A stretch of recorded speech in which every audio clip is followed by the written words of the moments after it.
पर्व, विशाल पर्व, विशाल पर्व. नेतृत्व, कर्तृत्व आणि दातृत्व या तीन गोष्टींचा संगम जेव्हा एका माणसाच्या ठिकाणी होतो तेव्हा ती व्यक्ती आपसुकच वलयांकित किंवा सन्माननीय या पदापर्यंत पोहोचते. बऱ्याच जणांना अशा पदापर्यंत पोहोचण्यासाठी आयुष्याची अनेक वर्ष खर्च करावी लागतात, पण काही मेहनती माणसं असतात की जी माणसं आपल्या मेहनतीच्या जोरावर अगदी अल्पावधीतच अशा पदापर्यंत पोहोचतात. आणि अशाच एका व्यक्तीची आज आपण ओळख करून घेणार आहोत, भेटणार आहोत, चर्चा करणार आहोत. अनेक समज, गैरसमज या नावाबद्दल, या व्यक्तिमत्वाबद्दल आहेत, त्यातील काही शंकांचं तरी आज आपण निरसन करणार आहोत. स्वागत करूया विशालभाई परब. स्वागत आहे विशालभाई. नमस्कार. फक्त सिंधुदुर्ग जिल्हा नव्हे तर संपूर्ण महाराष्ट्रात युवा नेतृत्व म्हणून ज्यांच्याकडे युवाई अगदी अपेक्षेने पाहत आहे असं नाव म्हणजे विशालभाई परब. आणि एक युवा उद्योजक, यशस्वी उद्योजक म्हणून सुद्धा त्यांची संपूर्ण महाराष्ट्रभर, देशभर नव्हे तर जगभर ख्याती आहे. आणि अशा व्यक्तीबरोबर आज आपण गप्पा करणार आहोत. सिंधुदुर्ग जिल्ह्यात कला, क्रीडा, सामाजिक आणि आरोग्य क्षेत्रात गेले अनेक वर्ष मोठ्या प्रमाणावर रक्कम खर्च केल्यामुळे बरेच गैरसमज विशालभाई आपल्याबद्दल आहेत. आणि यामधील एक सगळ्यात मोठा गैरसमज होता की विशालभाई हे जन्मापासूनच गर्भ श्रीमंत. नेमकी कशी होती आपली बालपणाची परिस्थिती विशालभाई? बरं, मी पहिलं छत्रपतींना वंदन करतो, कारण माझी एक सवय आहे की छत्रपतींना वंदन केल्याशिवाय मी पुढे जातच नाही. त्यामुळे छत्रपती शिवाजी महाराज की जय जय. तर छत्रपतींचं वंदन केल्यानंतर माझ्या कोणत्याही कार्यक्रमाची सुरुवात होते. सर्वप्रथम मला बादलजी असं म्हणायचं की मी विशाल भाई नाही, मी विशाल परब. आणि मी विशाल, मी तुमच्यातला, तुमचा भाऊ आणि तुमच्या घरातला व्यक्ती, कोकणातील प्रत्येक घरातला, कुटुंबातला व्यक्ती, अशा प्रकारचा माझा स्वभाव आहे. त्यामुळे मी कोणताही भाई नाही, कोणी नाही, कोण नाही. मी सर्वसामान्य एका कुटुंबातीलच एक व्यक्ती आहे. आणि माझं गाव पण सह्याद्रीच्या माथ्याखाली आहे. गोरगरीब जनता, एखादा गरीब व्यक्ती, जे जे दिवस बघितले ते सुद्धा मी बघितले. आणि मी शून्यातनं विश्व निर्माण करणारा एक व्यक्ती आहे. मी माझं मोठेपण सांगण्या एवढा मी काय मोठा नाही, परंतु बादलजी, मी तुम्हाला म्हटल्याप्रमाणे की मला मोठा रिस्पेक्ट दिलाच पाहिजे. मी कोणीही भाई नाही, ह्या स्वरूपाचा माझा स्वभाव आहे. मी सर्वसामान्य एक 10 वर्षाचा मुलगा आणि 70-80 वर्षाचा एखादा ज्येष्ठ पुरुष, हे सगळे माझे मित्रमंडळी आहेत. माझ्या स्वभावात 20 वर्षापूर्वी तसाच होता, आजही तसाच आहे, आणि ह्याच्या पुढे सुद्धा अजून 20 वर्षांनी तसाच असतो. मी कितीही मोठा झालो बादलजी, तरी आज माझ्या जमिनीवर पाय आहेत आणि पुढे सुद्धा असणार. कारण माझं एक तत्व आहे, माझे आयुष्यात मी एक तत्व घालून घेतलेलं आहे की आयुष्यामध्ये माणूस येतो आणि माणूस जातो, पण माणसाने जे काय कर्म केलंय, जे चांगलं कार्य केलंय, ते पुढील पिढी त्याचं अवगण लक्षात ठेवते. त्यामुळे मला एवढंच बादलजी तुम्हाला सांगायचं आहे की योगायोगाने आज चांगला दिवस आहे. छत्रपती शिवाजी महाराजांचा जयघोष झालाय आणि तोच प्रश्न परत एकदा, विशालजी, कसं होतं आपलं बालपण आणि त्या काळातले दिवस? बालपण म्हटल्यानंतर मी माझं बालपण वेगळं, दुसऱ्या कुठल्या व्यक्तीचं वेगळं असं नाही, सगळ्यांचं सेम असतं. पण माझ्या बालपणामध्ये ज्या खडतर जीवनातनं मी सुद्धा असे वाईट दिवस पाहिलेले आहेत की आपण एक एस टीमधनं बसून जाणं किंवा चालत जाणं, 10-10, 15-15 किलोमीटर चालत जाणं. आणि आम्ही सह्याद्रीच्या बेल्टखाली, पट्ट्याखाली राहणारी आम्ही सगळी मंडळी. आणि या सह्याद्रीच्या पट्ट्याखाली जात असताना एकच नदी आमच्याकडे 10 ते 12 वेळा येते. आणि या नदीचे सगळे ब्रिज पार करून आम्हाला जात असताना अनेक आम्हाला आयुष्यात थोडक्यात ते म्हणतात ते भोग असतात. ते त्यावेळी परिस्थिती अशी होती, ब्रिटिशांनी बांधलेली ब्रिज होती आणि त्याच्यावरनं पाणी जायचं आणि आम्ही ब्रिजच्या त्या साईडला 2-2, 3-3 दिवस राहायचो. त्यामुळे आज मला वाटतं शहरातील मुलांना कदाचित केव्हा त्रास होत नाही, पण आम्ही ग्रामीण भागातील मुलं, त्यावेळी आम्ही शाळेला, शिक्षणाला आम्ही माणगाव खोऱ्यामध्ये होतो, त्यावेळी खूप आम्ही हालअपेष्टा काढलेली आहे. बालपणाचा खडतर काळ आणि त्यानंतर महाविद्यालयीन जीवन, या महाविद्यालयातील एंट्री, आज जेव्हा अनेक वाहनांमधून तुम्ही प्रवास करता त्यावेळी तुमचं स्वतःचं पहिलं वाहन आपल्याला आठवतं का? माझं सुरुवातीचं पहिलं वाहन म्हणजे पहिलीच माझी अपाची गाडी होती. या अपाची गाडी हे माझं बाईक होती आणि त्यावेळी मी जस्ट शिक्षण मला वाटतं 12वी 13वी 14वी माझी चालू होती आणि त्या 14वीला मी जात असताना ते अपाची हे वाहन 2 व्हीलर बाईक मी घेऊन जात असताना अनेक असे प्रसंग मला आठवत आहेत. त्यावेळी अपाची बाईक म्हणजे आजची मोठी कार. तर या गाडीमधनं मी जो प्रवास आणि जो मेहनत जी केली आहे ती मला असं वाटतं की माझी गाडीचं रनिंगच 1.5 लाख किलोमीटर झालेलं होतं. हे 1.5 लाख किलोमीटर का झालं?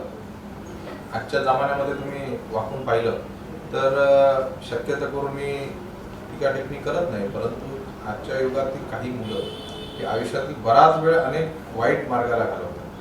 पण मी त्यावेळी 1.5 लाख किलोमीटर हे रनिंग फक्त आणि फक्त समाजकार्य आणि बिझनेससाठी आणि कामानिमित्तच मी प्रवास करत होतो. आणि हा प्रवास मला वाटतं रत्नागिरीपासून ते कारवारपर्यंत आणि स्टोन क्रशर बिझनेस आमचा होता आणि या बिझनेसच्या निमित्ताने मला प्रवासात खूप फिरावं लागत होतं. त्यामुळे ती आठवण आजही तशीच जिवंत आहे. म्हणजे अपाचीवरून चालू झालेला प्रवास सध्या BMW, मर्सिडीज आणि रेंज रोवर पर्यंत आहे आणि भविष्यात विशालजी तुमचं स्वतःचं हेलिकॉप्टर नव्हे तर चार्टर्ड विमान घेऊन तुम्ही प्रवास करावा अशी आमची सिंधुदुर्ग जिल्हावासियांची इच्छा आहे. पुढचा प्रश्न असेल, विशालभाई, तुमच्या व्यवसायाच्या निमित्तानं काही चांगले अनुभव आपल्याला आले असतील, काही खराब वाईट अनुभव सुद्धा आले असतील. कसा होता व्यवसायातील अनुभव, कशी होती व्यवसायातली एंट्री आणि व्यवसाय किंवा नोकरी असा प्रश्न कधी तुमच्या समोर आला का? होय, ज्यावेळी माझी मला वाटतं 10वी 12वी झाली त्या 12वीच्या नंतर जेव्हा वेळ येते की शिक्षणामध्ये पुढे कुठे जावं, B.Com करावं, सायन्स करावं, कुठला निवडावा, कारण त्याच्यावरतीच पुढचं भविष्य अवलंबून असतं असं एक प्रत्येकाचं मत असतं. तसं माझं एक मत असं झालं की कुठलं क्षेत्र निवडावं मला काय कळतच नव्हतं. कोणीतरी त्रयस्थ माणसाने सांगितलं की बाबा तू B.Com घे, तुझं गणित सुधारेल आणि खूप पैसा येईल. पण वैशिष्ट्य असं की त्या B.Com मध्ये मी 2 वेळा नापास झालो आणि या नापास झाल्यानंतर विशेष करून मला ते शिक्षणामध्ये रस कमी पण बिझनेस आणि कामामध्ये रस जास्त. एक छोटंसं उदाहरण देतो. मी 13वी 14वी करत असताना SPK कॉलेज होतं. SPK कॉलेजमध्ये मी 14वी करण्यासाठी आलो. त्यावेळी मला वाटतं SPKच्या समोरची जेवढी इमारत आहे ती त्यावेळी नव्हती. 2012ची दरम्यान 13ची गोष्ट आहे. आणि त्यावेळी त्या इमारतीला पूर्ण मटेरियल सप्लायचं काम आम्हाला मिळालेलं होतं आणि ते दगड सप्लाय करण्याचं काम चालू होतं आणि मी स्वतः त्या डंपरमधनं टिपरमधनं बसून ते मटेरियल आणून खाली करतो. योगायोगाने असं आलं की मग 15वीमध्ये म्हणजे 2-3 वर्ष मटेरियल सप्लाय चालू होतं आणि 15वीच्या कालावधीमध्ये मी असाच एका डंपरवर बसलो आणि ते पाऊस जोरात होता, त्याचं प्लॅस्टिक घालत होतो. तो पार्किंगमध्ये त्याला प्लॅस्टिक घालत असताना पटकन माझ्याच क्लासमधली मुलं मला हसली की बघ हा डंपरवर चढलाय, प्लॅस्टिकचं झालर घालतोय. मला कोणताही राग वाईट वाटलं नाही, पण मी त्यावेळी त्यांच्या हसण्यावरती प्रत्येकाच्या बघितलं आणि मी गप्प राहिलो. कालांतराने दुसऱ्या दिवशी आणि त्या दिवशी मी असं ठरवलं की ही जी मुलं मला हसत होती ती चांगल्या घराण्यातली होती.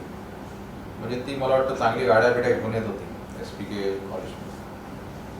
मी मनामध्ये एक निश्चय केला, मी आयुष्यात जे काय करेन आणि घडेन ते हे सिंधुदुर्गातील नाही जगातील तरुणांना आवडेल आणि अवगत प्रत्येकजण माझा विचार घेतील एवढं मी ताकद तयार करेन आणि परमेश्वराच्या कृपेने ती मला वाटतं आता सुरुवात झालेली आहे.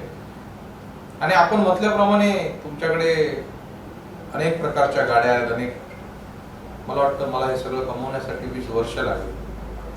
20 वर्षामध्ये मी गमवलं काही नाही, कमवलं आणि पुढे सुद्धा कमवणार. आणि कमवण्यापेक्षा माझा एक स्वभाव आहे, मी 100 रुपये कमवले तर समाजासाठी 10 ते 20 रुपये मी खर्च करतो. 100 रुपयातील 20 रुपये मी खर्च करतो. आणि हा स्वभाव माझा आजचा नाही आहे, हा स्वभाव माझा लहान असल्यापासूनचा स्वभाव आहे. आणि आज मी सांगतो की तो माझा अनुभव आहे. ती मुलं, ज्या मुलांनी मला हसत होती, 10 वर्षांनी हीच मुलं माझ्याकडे काम मागण्यासाठी आली आणि मी त्याच्यातले दोघांना मला अभिमान आहे, मी त्यांना कामाला सुद्धा लावलं. म्हणून आयुष्यामध्ये किती मोठा झाला तरी दुसऱ्याला हसू नये हे त्याचं एक उदाहरण आहे. खडतर जीवनातनं आपण वर कसं जावं ही मेहनत करून मेहनतीचं फळ मी आजपर्यंत उपभोग घेतलेला आहे. खडतर मेहनत हेच त्यांच्या यशाचे श्रेय आहे. म्हणजे गणितात 2 वेळा नापास झाले, पण आयुष्याचं गणित मात्र त्यांनी खूप सुंदर प्रकारे सांभाळलं. याचं हे उदाहरण म्हणजे विशालजी परब. राजकारणानंतर येऊया आपल्या घराकडे.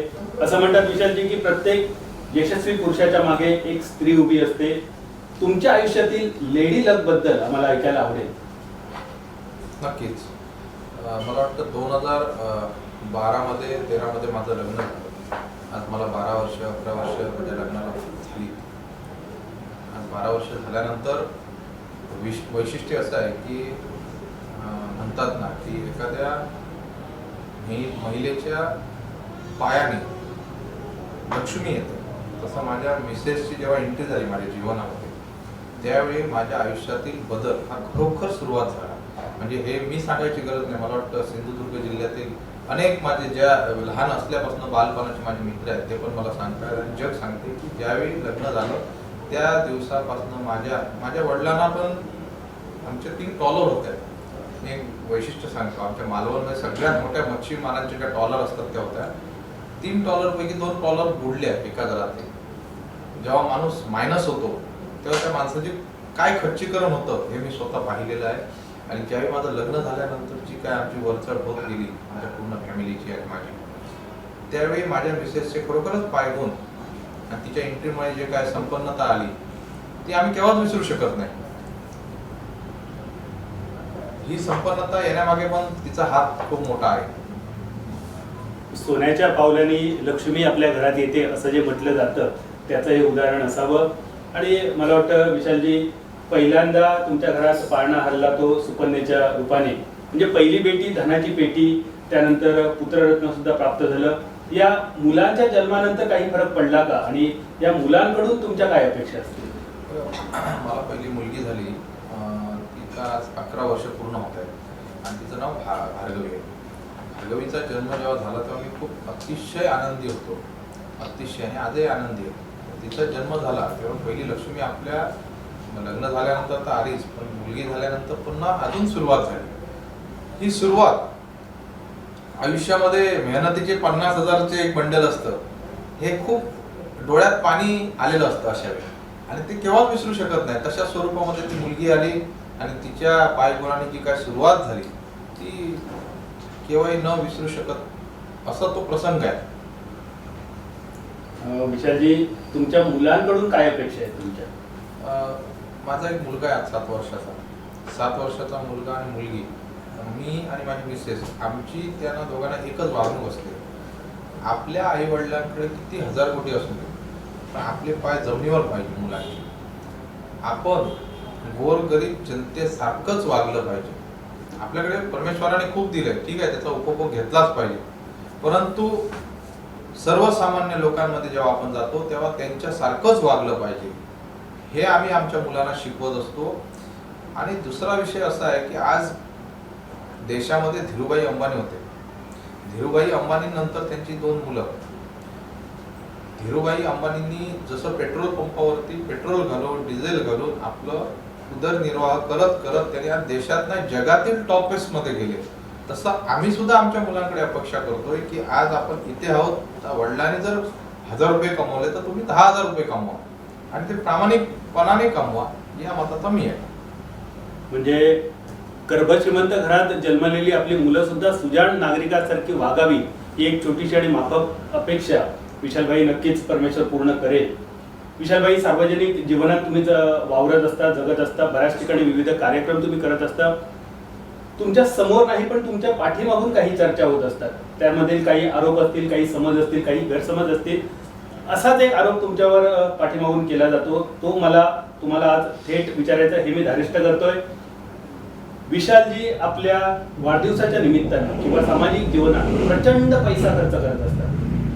विविध ठिकाणी पैशाची अक्षरशः उधळपट्टी करत असतात असा आरोप तुमच्यावर केला जातो. या शब्दाबद्दल नेमकं काय तुम्ही सांगाल? बघा, सिंधुदुर्ग जिल्ह्यामध्ये या कोकण पट्ट्यामध्ये माझा जन्म झाला आणि माझ्यासारखे अनेक असंख्य युवकांनी जन्म घेतला या कोकण बेल्टमध्ये. मी आज माझं मोठेपण सांगत नाही, बरोबर आहे तुमचा प्रश्न. मी महाराष्ट्रात, देशातील प्रत्येक राज्यामध्ये आणि देश सोडून दुबईमध्ये आणि अनेक देशांमध्ये माझे कनेक्टिव्हिटी बिझनेस आहे. आज मी वयाच्या 35व्या वर्षात जी धारिष्ट्य करतोय, जे डेअरिंग करतोय, हे डेअरिंग मला वाटतं सिंधुदुर्ग जिल्ह्यात मला वाटतं राणेसाहेब सोडले तर असं मला वाटतं की असं कोणी केलं नसावं. कारण मी लहान असल्यापासून माझ्यावर जे संस्कार झाले, वय वर्ष 15 वर्षापासून मी राणेसाहेबांबरोबर लहानाचा मोठा होत असताना मी राजासारखं कसं जगावं, एखाद्या व्यक्तीने राजासारखं कसं वागावं हे मी त्यांच्याकडून शिकलो. मला असं वाटतं की हे सगळं करत असताना मी म्हटलं की आयुष्यात 100 रुपये कमवले ते 20 रुपये खर्च करण्याची दानत पाहिजे. मला वाटतं एखाद्या व्यक्तीकडे हजारो कोटी असतात, पण ते त्याच्या पेटीमध्ये असतात. त्या पेटीमध्ये न ठेवता त्याच्यातले थोडेसे आपण 20%, 10% लोकांसाठी जर खर्च केले तर त्या लोकांची दुवा मिळते. त्याचं एक उदाहरण मी देतो. जगामध्ये आंबे आणि आंब्याचं झाड आणि आंबे पिकल्यानंतर दगड लोक खूप मारतात, त्याच्यापैकी मी एक आहे. ज्यावेळी मी छत्रपती शिवाजी महाराजांचं शिवगर्जना नाटक सिंधुदुर्गात आणलं तेव्हा माझा हसो केला गेला. बऱ्याच काही जास्त कोण नाही पण 1-2% पत्रकार सुद्धा त्यामध्ये होते की म्हणत होते की काय बाबा हे शिवगर्जना म्हणजे काय, हे लोकांना दाखवायचं फक्त आमिष आहे. पण ज्यावेळी सत्यात जेव्हा शिवगर्जना नाटक आलं त्यावेळी लोकांनी म्हटलं की अशा प्रकारचं नाटक आणणारा व्यक्ती आमच्यासाठी देव सारखाच आहे. कारण जेव्हा छत्रपती आपल्या सिंधुदुर्गामध्ये येऊन गेले होते काही वर्षापूर्वी आणि खरोखरच जेव्हा इतक्या 350 वर्षानंतर छत्रपतींचं जेव्हा नाटक झालं तेव्हा खरोखरच छत्रपती आमच्या या सिंधुदुर्गात आलं असं लाईव्ह दृश्य लोकांच्या डोळ्यासमोर आलं. त्यावेळी लोक स्वतः नतमस्तक झाले आणि मी स्वतः नतमस्तक त्यांच्या समोर झालं. याचं एक चांगलं उदाहरण मी तुम्हाला देतो. कारण अशा प्रकारचे असंख्य कार्यक्रम क्रीडा क्षेत्रात म्हणा किंवा अनेक सांस्कृतिक कार्यक्रम आजच नाही तर 2000 मला वाटतं 9 पासून निलेशजी राणेसाहेब खासदार असल्यापासून घेतोय. सत्ता असो सत्ता नसो आम्हाला त्याचा काही फरक पडत नाही. पण जसं आम्ही आहे तसं मी वागायचा प्रयत्न करतो. की मला काय मिळणार या दृष्टीने मी करतोय असं माझं बिलकुल मत नाही. पण मला 100 रुपयात 20 रुपये खर्च करायची दानत माझ्या आई वडिलांना जरी विचारलं किंवा माझ्या मिसेसला विचारलं तर ती लोक पण असंच सांगत असतात की या माणसाचा खर्च अवाढ हवी आहे.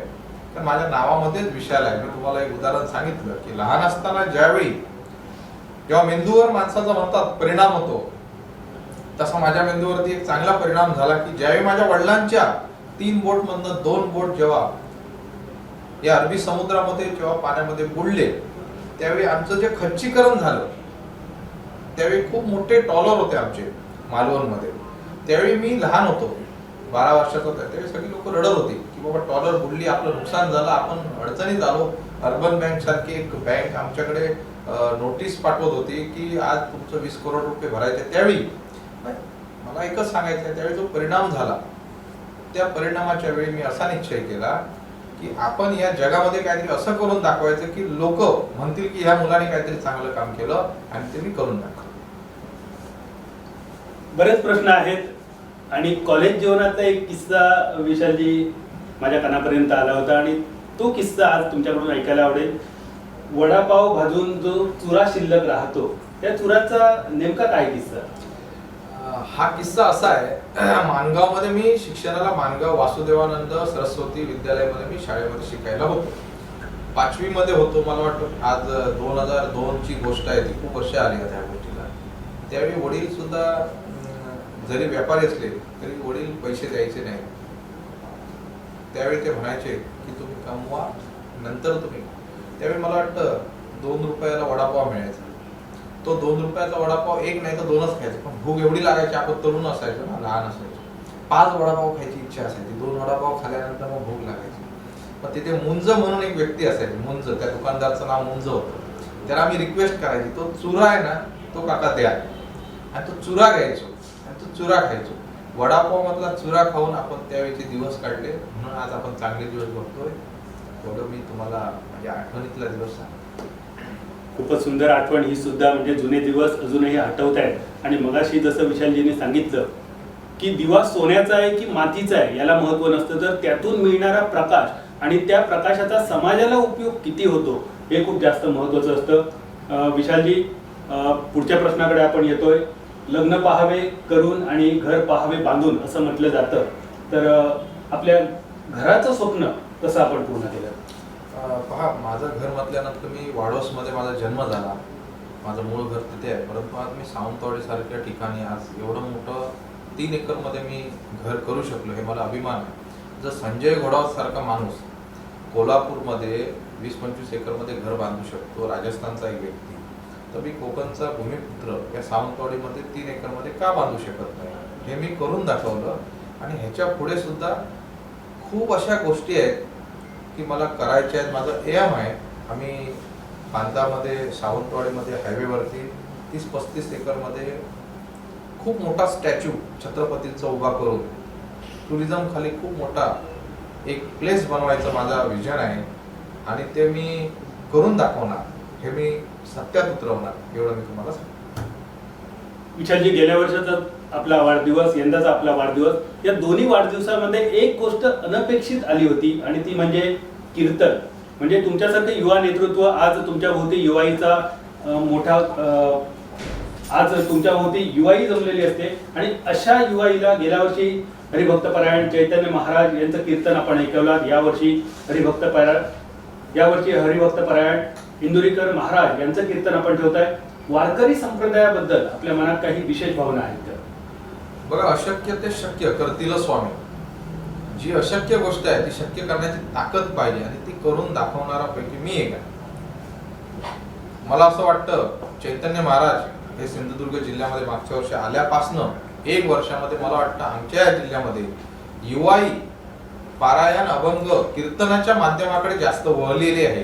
मला वाटतं 1 वर्षामध्ये प्रचंड फरक झालाय. मला वाटतं काल ज्यावेळी 1 महिन्याभरापूर्वी इंदुरीकर महाराज येत आहेत, हे जेव्हा प्रसार माध्यमातून कळालं त्यावेळी मला जवळजवळ 18 ते 20 इंदुरीकर महाराजांचे भक्त आणि संघ माझ्याकडे भेटायला आले. त्यांनी मला बुके दिला की बाबा, या सिंधुदुर्ग जिल्ह्यामध्ये इंदुरीकर महाराजांना आणायचं ताकद आणि मनोकामना तुम्हाला जे लावली त्याच्यासाठी आम्ही तुम्हाला शुभेच्छा देतो. कारण इंदुरीकर महाराजांचा टायमिंग येण्यासाठी 1-1.5 वर्ष जातं. तर काय माहिती 1-1.5 महिन्यामध्ये मी माझा एक रिक्वेस्ट त्यांना मी केली आणि महाराज आले.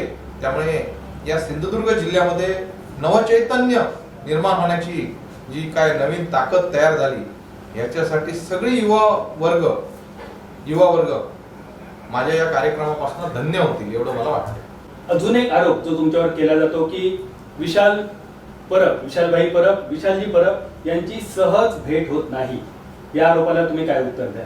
नक्कीच, हा एकदम योग्य प्रश्न आहे. कारण आज माझ्याकडे माझा पूर्ण देशामधील 18 ते 19 ठिकाणी माझी स्वतःची अनेक ठिकाणी ऑफिसेस आहेत.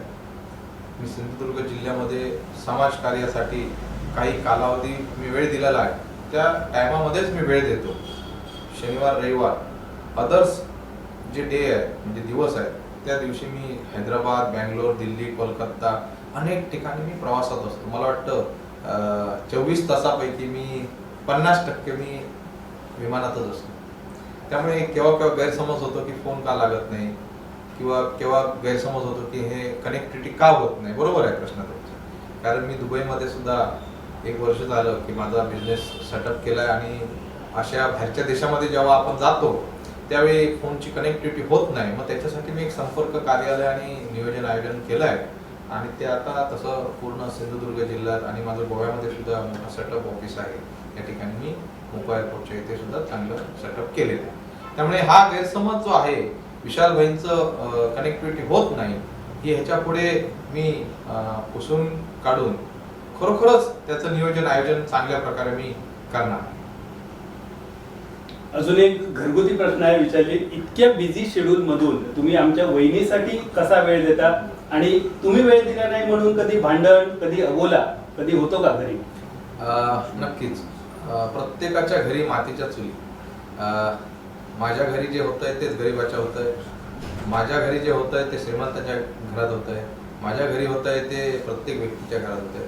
त्यामुळे ज्या वेळी मी वेळ देऊ शकत नाही त्यावेळी थोडीशी नाराजी होते, पण ती नाराजी कशी दूर करावी हे प्रत्येक नवरदेवाला माहिती असतं की आपल्या बायकोला कसं समजून सांगावं. आणि माझी बायको खरोखर समंजस आहे, कारण मला माहिती आहे की माझा जर स्पीड कमी झाला किंवा करायचा प्रयत्न झाला तर विशाल परब अदानी अंबानीमध्ये कोकणातला एक व्यक्ती जाऊ शकत नाही, हे माझं वाक्य तिला कायम आवडतं. त्यामुळे तिचा गो हेड, तुम्हाला वाटेल तसं तुम्ही पळा आणि जगामध्ये आपला कोकणचा एक मुलगा राज करू शकतो, पुढे भविष्य करू शकतो आणि हजारो युवकांना काम देऊ शकतो, ह्याची ताकद मी तिच्याकडनं सुद्धा मी घेत असतो. या जागेवरून म्हणजे यशाच्या शिखरावरून जर कोणाची माफी मागायची असली तर कोणाची मागायची? मी परमेश्वराची माफी मागतो, कारण माझ्याकडनं आयुष्यात काय चूक झाली तर मी परमेश्वराला सांगतो की बाबा मला माफ कर. परंतु मी आयुष्यामध्ये तुम्ही केव्हाही कुठल्या मंदिरात गेलो आणि तुम्ही म्हटलं देवाकडे काय मागितलं, तुम्ही देवाकडे एकच मागतो. या जगातील ही जी सजीव सृष्टी आहे, इथे कुठल्याही सजीव सृष्टीच्या डोळ्यामध्ये पाणी देवा आणू देऊ नको. या सजीव सृष्टीवरील प्रत्येक व्यक्तीचे हात पाय पूर्ण शरीर चांगलं राहावं, कारण जगामध्ये मी स्वतः फिरतो, परिस्थिती पाहतोय, गरिबी आणि परिस्थितीची जाणीव मला आहे आणि मी कायमच परमेश्वराला सांगतो की जे काय वाईट होत असेल देवा थांबव, ही देवाकडे मी कायम माफी मागत असतो. आणि आज या जागेवरून कोणाला मिस करताय, कोणाची आठवण प्रकर्षाने येते की जी व्यक्ती आज आपल्यासोबत हवी होती असं वाटतं? आता असं वाटतंय की आजच्या पिढीमध्ये म्हणजे आज माझ्या मनात असं आहे की आज येणाऱ्या कालावधीमध्ये जी नवीन पिढी आहे, मला एकच सांगायचं आहे की आम्ही सिंधुदुर्ग गोव्याच्या बाजूला आहे, ही नवीन पिढी आहे ना, या नवीन पिढीला इथे आमच्या कोकणामध्ये आणि कोकणामध्ये प्रामुख्याने सावंतवाडी आणि या आमच्या 2-4 तालुक्यामध्ये IT पार्क क्षेत्र इथे मोपा एअरपोर्टच्या आजूबाजूला व्हावं. आणि त्याच्यासाठी मनोहर पर्रिकर साहेबांचं मला आठवण येते. मनोहर पर्रिकर साहेबांबरोबर मी 2012-13 मध्ये काम केलं, त्याची आठवण आली मला. त्यांनी वाक्य त्यावेळी बोलले होते की या धारगळ एरियामध्ये इथे मोठा IT पार्क विशाल होईल. मला काय खरं वाटलं नव्हतं, पण आज ते मला वाटतं 10 वर्षांनी सत्यात उतरलंय आणि त्याची पायाभरणी चालू आहे. आणि मला आजही आठवते, कारण मोपा एअरपोर्ट सारख्या ठिकाणी 2012-13 मध्ये मी स्वतः खडी घेऊन त्या एअरपोर्टचं सुरुवातीला फाउंडेशन चालू होतं, बाउंड्रीज करणे. तिथे लोक दगड मारायची, धनगर समाज होता. त्यावेळी मी त्यांची वाक्य ऐकली की निश्चयाचा महामेरू ठेवायचा, पुढे चांगल्या गोष्टी होत राहतात.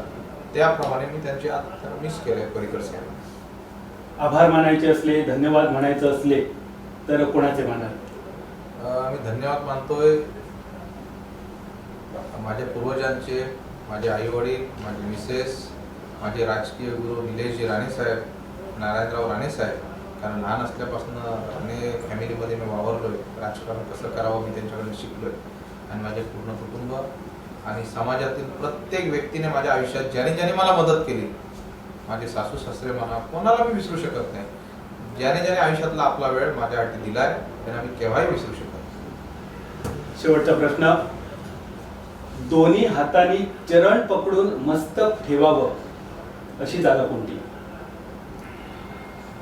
मस्तक ठेवण्यासारखी जागा म्हणजे असंख्य लोक जेव्हा डोळ्यासमोर दिसतात, छत्रपतींच्या वेळी जेव्हा कार्यक्रमच्या वेळी जेव्हा लोक दिसली तेव्हा मी स्वतः मस्तक ठेवलं, मी नमस्कार केला लोकांना. त्यावेळी मला काही कळालं नाही, मला म्हणजे मी त्यावेळी म्हणजे एकदम शांत झालो होतो, स्तब्ध झालो होतो. त्यावेळी माझी मिसेस आणि माझी पाठीमागची सगळी उभी राहिलेली लोक म्हणतात की हे गेले कुठे. मी लगेच खाली पाय ठेवून नमस्कार केला आणि सगळ्या लोकांना म्हटलं की तुम्ही जे मला आजपर्यंत जे सहकार्य केलं त्याच्याबद्दल मी धन्यवाद. मित्रांनो, बरेच प्रश्न आहेत, तुमच्या मनात सुद्धा बऱ्याच शंका आहेत, कुशंका आहेत, समज आहेत, गैरसमज आहेत. पण विशाल परब हे व्यक्तिमत्व घड्याळाच्या काट्यावर उलगडण्या एवढं नाहीये, पण वेळेचं सुद्धा भान ठेवावं लागतं. या भेटीत विशाल परब थोडंसं उलगडण्याचा आपण प्रयत्न केलाय. आणि ही काही व्यक्ती हिमनगासारख्या असतात, म्हणजे जेवढा वर भाग दिसत असतो त्याच्या 7 पट भाग खाली असतो. आज विशाल परब या नावाचा हिमनगाचा टोक आम्ही आपल्या समोर मांडलंय. भविष्यात वेळ मिळाला, परमेश्वराने संधी दिली तर उर्वरित विशाल परब घेऊन आम्ही आपल्यासमोर नक्कीच येणार आहोत. तोपर्यंत विशालजी पुन्हा एकदा आपल्याला वाढदिवसाच्या संपूर्ण सिंधुदुर्ग जिल्हावासियांकडून मनपूर्वक शुभेच्छा देतोय. आपल्या पुढील वाटचालीसाठी शुभेच्छा देतोय आणि थांबतोय. धन्यवाद. जय हिंद, जय महाराष्ट्र.